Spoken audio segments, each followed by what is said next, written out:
In the winter of 1974, the quiet town of Wichita, Kansas, was shattered when a family of four was found brutally murdered in their home. It was the beginning of a killing spree that would span decades, leaving fear and confusion in its wake. The man responsible? Dennis Rader, better known as the BTK Killer, a man who evaded capture for over 30 years while hiding in plain sight. Welcome to Ms. Karma. And today, we're diving into the chilling lives of the most feared men in U.S. prisons, each one responsible for crimes so terrifying they became infamous. Let's get into it.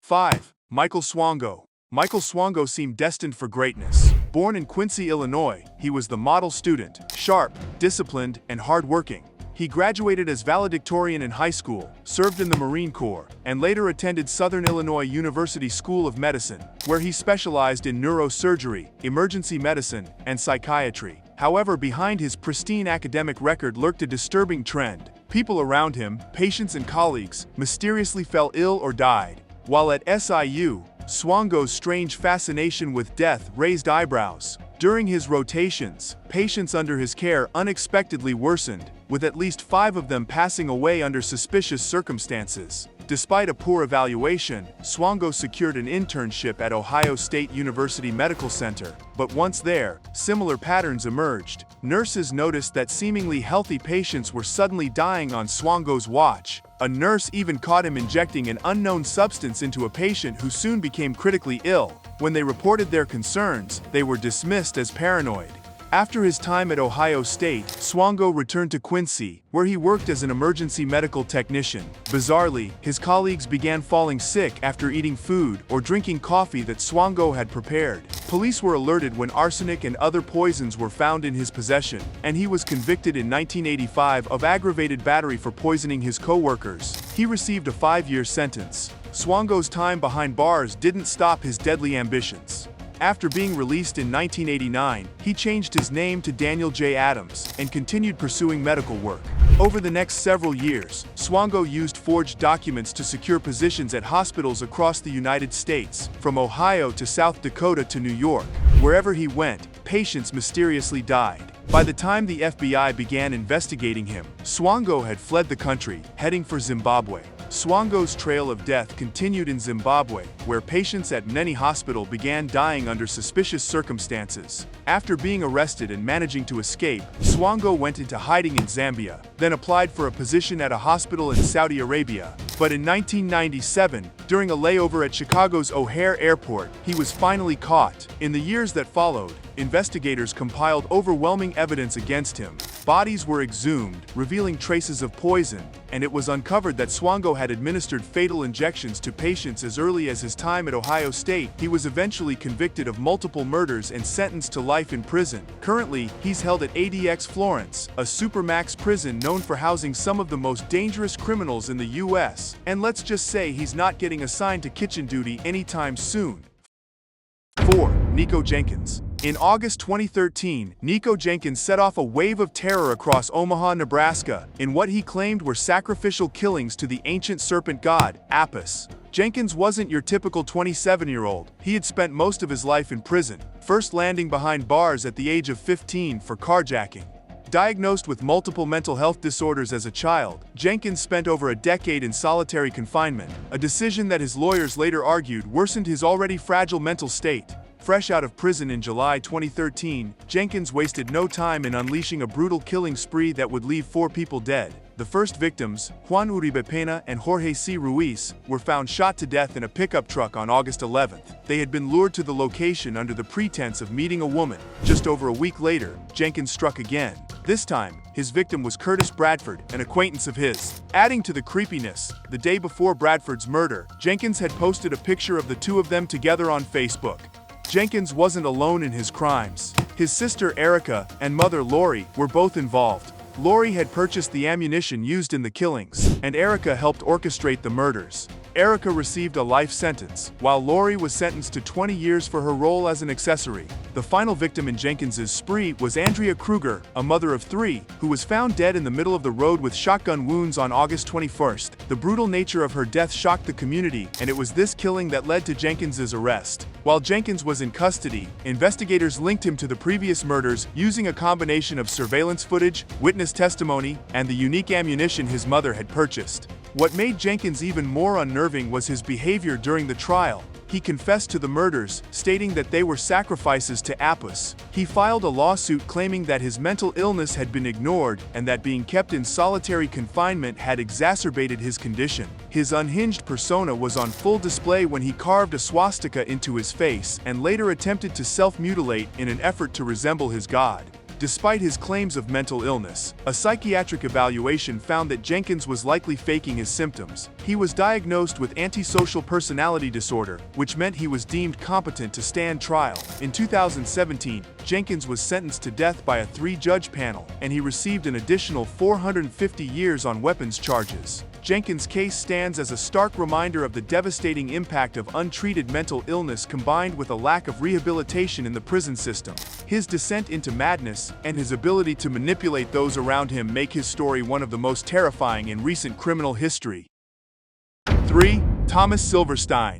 In 1977, at just 19 years old, Thomas Silverstein found himself deep on the wrong side of the law. Alongside his father and uncle, he was convicted of a string of bank robberies. That conviction landed him with a 15-year sentence behind the bars of Leavenworth Penitentiary in Kansas. However, this was just the beginning of his descent into one of the most violent legacies in American prison history. 3 years into his sentence, Silverstein's name resurfaced, this time connected to a brutal murder. Danny Atwell, an inmate who had refused to act as a drug mule for the infamous Aryan Brotherhood, paid the price with his life. Silverstein, now officially tied to the AB, was convicted for the killing and sent to one of the harshest federal prisons of the time, USP Marion. The conviction, though, was overturned after it was revealed that key witnesses, including a prison guard, had lied. Despite the reversal, Thomas was far from free. By the time his name was cleared, he had already committed another murder, this time strangling an African-American inmate affiliated with the DC Blacks, a prison gang with whom the Aryan Brotherhood held a vicious rivalry. But the bloodshed didn't stop there. In 1981, Thomas and another AB member, Clayton Fountain, orchestrated one of the most violent killings in prison history. Raymond Cadillac Smith, the national leader of the DC Blacks, had repeatedly tried to eliminate Silverstein after swearing to avenge his gang member's death. Fate, or perhaps a deeply flawed prison system, placed the 3 men near each other, leading to a savage confrontation. Silverstein and Fountain attacked Smith, stabbing him 67 times and then dragging his lifeless body down the cell block as a message to other inmates. It was a gruesome show of dominance that shook the prison. Just 2 years later, Silverstein's violent tendencies turned toward the prison staff. He became fixated on Officer Merle Klutz, who Thomas claimed had been harassing him relentlessly. Despite investigations clearing Klutz of any wrongdoing, Silverstein was obsessed. On October 22, 1983, with the help of other inmates, Silverstein managed to slip out of his cuffs while being escorted to the shower. Armed with a shank, he brutally attacked Klutz, stabbing him over 40 times. Not long after, Clayton Fountain carried out a similar attack on Officer Robert Hoffman, another prison guard. These murders were a turning point in how the federal prison system dealt with extremely dangerous inmates, leading to the eventual creation of ADX Florence, the country's most secure supermax prison, built to contain the worst of the worst. Silverstein spent the rest of his life in near-total isolation, moved between various prisons before landing in ADX Florence. Locked in a small cell for 23 hours a day with the lights on constantly, Silverstein had almost no human contact. The only interaction he had with the outside world came through his drawings and occasional media interviews. One of the few people granted access to him was journalist Pete Early, who documented Silverstein's life in solitary confinement in his autobiography. Silverstein referred to his cell as the Silverstein Suite, a place where his existence was reduced to nothing but walls, bars, and silence. Despite the harsh conditions, federal prison officials defended the decision to keep Silverstein isolated, stating that killing a correctional officer demanded the most extreme punishment short of execution. "There has to be some supreme punishment," one official remarked, "and every convict knows what Silverstein is going through. We want them to realize that if they cross the same line, they'll pay a heavy price." Thomas Silverstein died on May 11, 2019, at the age of 67, after spending an astonishing 36 years in solitary confinement. His life, marked by violence and extreme isolation, left a dark legacy in American prison history. 2. Caius Veiovis. Caius Veiovis, a man whose appearance was as unsettling as the crimes he committed, received 3 consecutive life sentences for his role in a chilling crime spree that shook Pittsfield, Massachusetts. Known for his self-proclaimed ties to Satanism and vampirism, Veiovis stood out, not just for his acts of violence, but for his grotesque physical modifications. With horn-like implants jutting from his forehead, the number 666 tattooed above his eyebrows, and skeletal tattoos on his fingers, he looked like something out of a nightmare, a look that fascinated the public and added a macabre flair to his already horrifying reputation.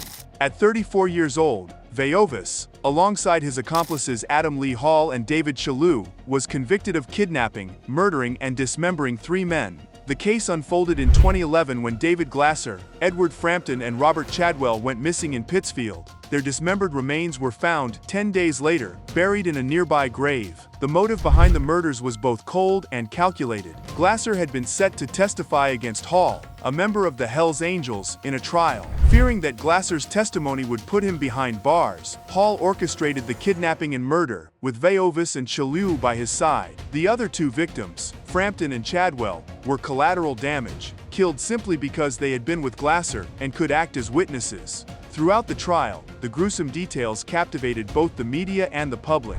Prosecutors painted a picture of cold-blooded ritualistic murders, with Veiovis at the center of it all. His appearance only added to the sense of menace surrounding him. The defense tried to argue that there was no physical evidence linking Veiovis to the murder scenes, but the mountain of circumstantial evidence proved overwhelming. After 37 hours of deliberation, the jury found him guilty of all charges, including first-degree murder, kidnapping, and witness intimidation. Despite his conviction, Veiovis remained defiant. As he was escorted from the courtroom following the verdict, he reportedly turned to the jurors and snarled, "I'll see you all in hell."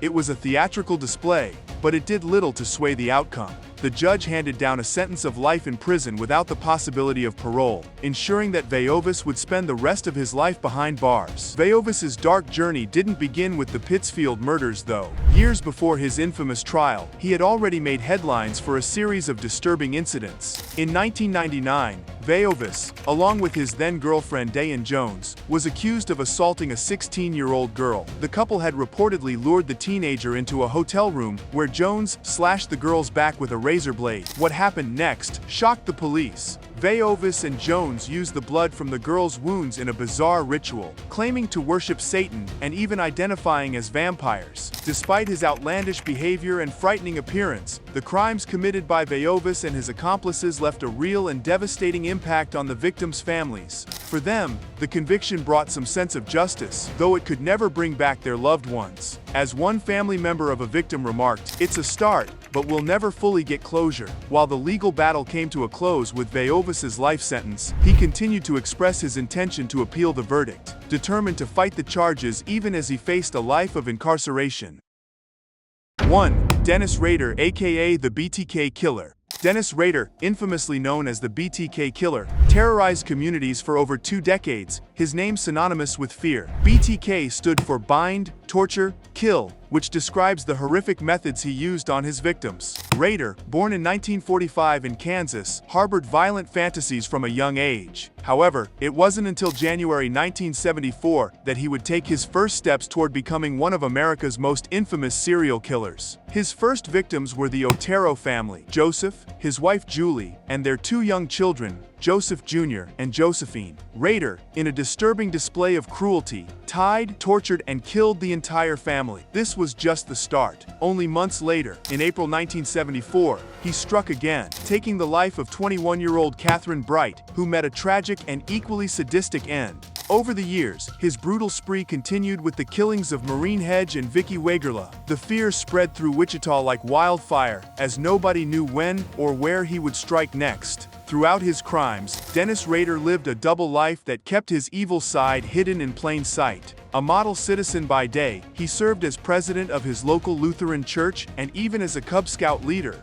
This facade allowed him to elude suspicion while he plotted his next murders, which he referred to as projects. Despite an ever-growing body count, it wasn't until Rader's insatiable ego and craving for recognition got the best of him that authorities began closing in. And the way that came to us was through a letter. He tells the police, this is not going to end. He's going to continue to do this. If you don't catch me, more people in this community are going to die. In 2005, after years of evading capture, he made the mistake of sending a floppy disk to a Kansas TV station, believing it couldn't be traced back to him. Little did he know that this would be his undoing. Investigators were able to trace the disk to a computer at his church, exposing Rader as the BTK killer. Finally, in February 2005, Rader was arrested, ending his reign of terror. During his trial, Rader gave chilling details of how he meticulously planned each murder. He described stalking his victims, explaining that if one of his projects didn't work out, he simply moved on to the next. In June 2005, Rader pled guilty to 10 murders, receiving 10 consecutive life sentences without the possibility of parole. Even now, Rader's dark legacy lingers. After his capture, investigators linked him to unsolved cases, suspecting him of additional murders across multiple states. Items found at his old home in Park City, Kansas, including a ligature believed to have been used in one of his killings, have reignited interest in other cold cases. He remains incarcerated at the El Dorado Correctional Facility, serving out his sentence for the 10 confirmed murders he committed.